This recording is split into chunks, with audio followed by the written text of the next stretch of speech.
E a gente volta a falar sobre economia e a notícia é boa. O Brasil registrou a maior queda da taxa de desemprego em um ano. E vamos conversar agora com o professor da Escola de Economia de São Paulo da Fundação Getúlio Vargas, Rogério Mori. Olá, professor, boa noite, seja bem-vindo. Boa noite, tudo bem? Tudo ótimo. Prazer. É Mori ou Mori? Mori. Mori, falei certo então. Bom, professor, o Brasil teve um recuo de 4,2 pontos percentuais na taxa de desemprego em um ano, ficando em 8,9%. Desde julho de 2015 isso não acontecia. Quais foram, então, os principais fatores responsáveis por essa queda?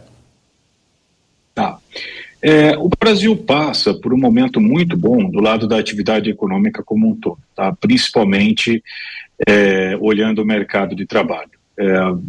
A gente olhando especificamente o desemprego, né, como você mesmo mencionou, caiu de agosto do ano passado a agosto desse ano para 8,9%, a ocupação chegou a 99 milhões, e olhando o emprego formal, olhando aquele com carteira assinada, né, que é o dado do CAGED, do Cadastro Geral de Emprego e Desemprego, nós tivemos aí a criação de 1,9 milhão esse ano. Quer dizer, tudo isso é reflexo de um mercado de trabalho aquecido, né, esse ano, que está aí gerando emprego, e é fruto, obviamente, da recuperação da atividade econômica, que é muito concentrada em alguns setores, principalmente serviços, e aqueles ligados ao agronegócio. São esses os setores que estão indo bem esse ano, né, que estão aí refletindo uma melhor recuperação, uma melhor atividade em 2022.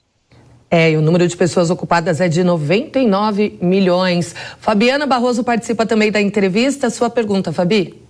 Boa noite, professor. O que eu gostaria de saber é o seguinte: muito se fala da reindustrialização do Brasil, mas também a gente já tem uma constatação, até por conta da pandemia, que o agro acabou segurando as contas do Brasil, que é importante. O senhor avalia que essa reindustrialização tem bastante a ver até com aspectos relacionados ao agronegócio, né? Se nós investíssemos mais em tecnologia, tudo que abraça o agro, justamente até pelas dificuldades geopolíticas que o mundo está enfrentando, e o Brasil pode ser que desponte aí, como já é, mas melhore seus índices em relação à produção de alimentos. Sem dúvida, eu acho que o caminho do Brasil, né, a gente imaginar uma reindustrialização, tem que ser uma indústria ligada ao agronegócio.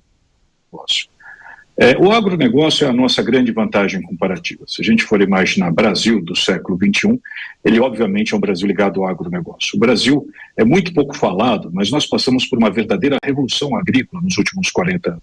Nós demos um salto de produção que talvez a China fez algo parecido ali a partir do final dos anos 70, mas o Brasil ele atingiu níveis de produção que nenhum outro país conseguiu. Realmente o agronegócio que fez e tem feito toda a diferença. Eu acho que o nosso foco de política industrial, o nosso foco de indústria, tem que ser uma indústria voltada ao agronegócio, onde nós tenhamos uma maior densidade de agregação de valor nesse setor. Eu acho que esse é o caminho de uma nova indústria aí para o século XXI no Brasil.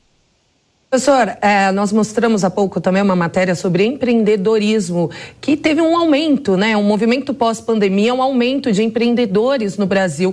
Por acaso isso também ajudou a recuar a taxa de desemprego? Ajudou bastante, né?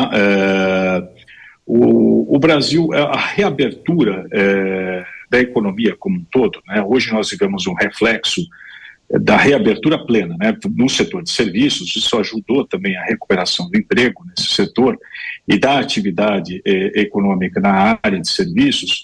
Então isso também contribuiu para que o segmento de serviços e o empreendedorismo voltasse a florescer.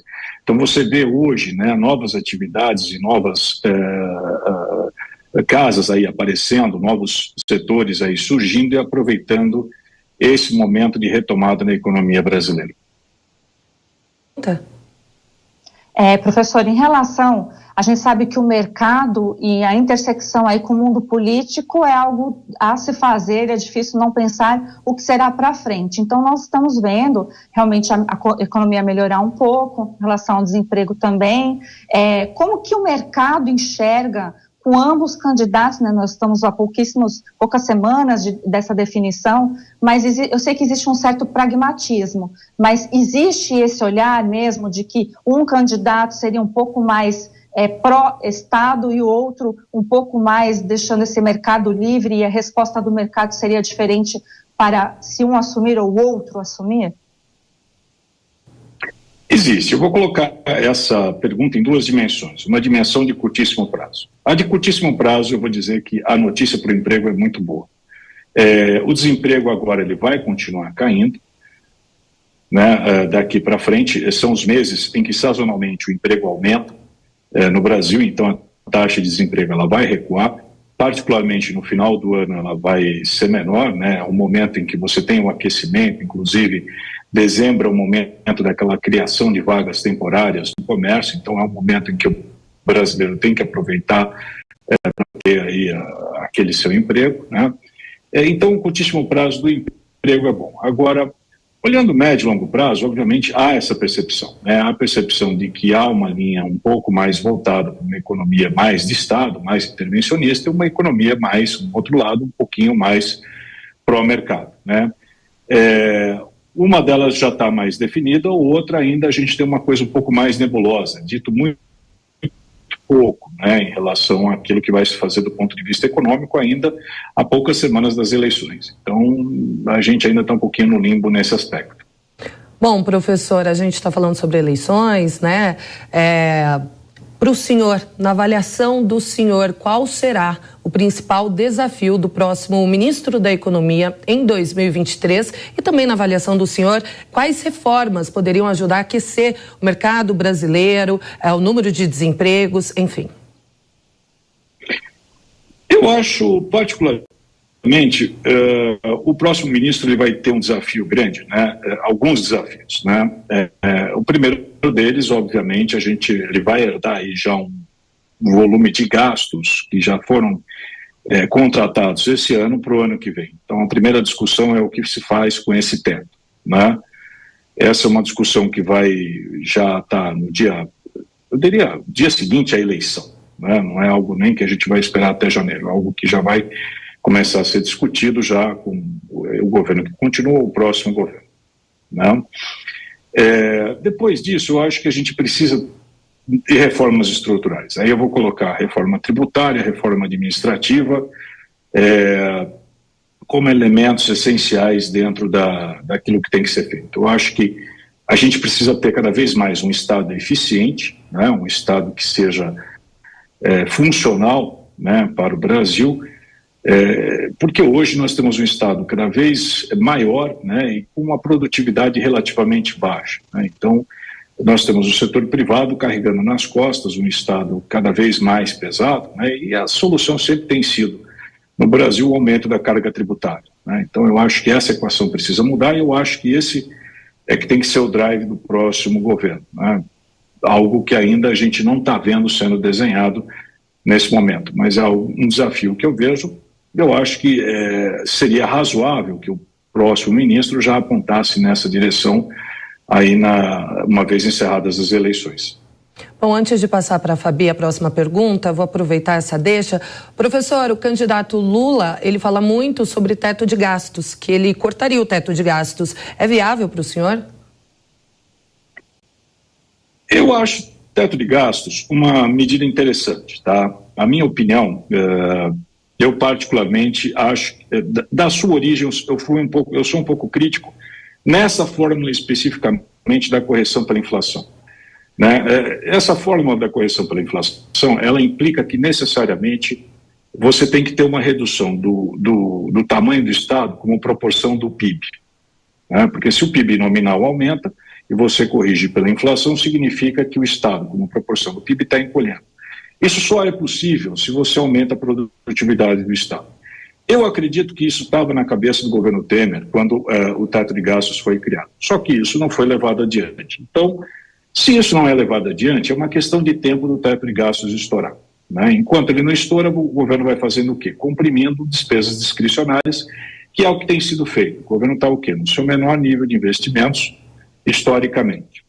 Então, uma vez que isso é difícil de você fazer e é lento, uma forma de você aperfeiçoar talvez seja você fazer um teto de gastos corrigido pelo PIB nominal, né, ciclicamente. Eu acho que é algo que poderia ser pensado, tá? Não ter um teto eu acho ruim, né? Ou essas bandas, essas discussões eu acho, porque aí começa a se discutir banda. Eu me lembro, por exemplo, durante o governo Dilma, né? A gente tem a meta de inflação, aí tinha o teto, aí todo mundo, o governo Dilma se primava a mirar pelo teto da inflação. Aí quando você tem a banda, vai mirar pelo teto da banda. Quando o teto vira aquilo que se está mirando, o teto vira o centro, quer dizer, deixa de existir o centro. Então, faça-se o centro com uma variação pelo PIB nominal e não apenas pela inflação, que eu acho mais razoável, e aí você vai procurando lidar com uma melhora da produtividade do Estado ao longo do tempo. Fabi, você tem mais uma pergunta? Tenho sim. Professor, o senhor acha uma boa solução em relação à questão do teto? Nós acompanhamos durante esses 4 anos praticamente o Paulo Guedes tentando explicar que o governo tinha dividendos ou que ele estava em déficit, né, para as pessoas entenderem que o governo tem uma conta e que, por exemplo, a questão do contingenciamento, que você tem que segurar o dinheiro para pagar depois, funciona mais ou menos como acontece na nossa economia doméstica, só que de forma macro. Seria razoável, então, se a gente colocasse como proposta para os futuros aí, para o futuro Congresso Nacional, ele melhorar a questão do gasto com teto, que eu até concordo bastante com o senhor, no sentido de colocar a realidade e até perceber esses dividendos que estão por vir de contratos fechados e ajustar esse teto conforme a realidade, e não somente nesses fatores aí, inflação ou produção, mas também do que foi contratado pelo Brasil, porque ao que me consta, o Paulo Guedes vem dizendo bastante a respeito disso.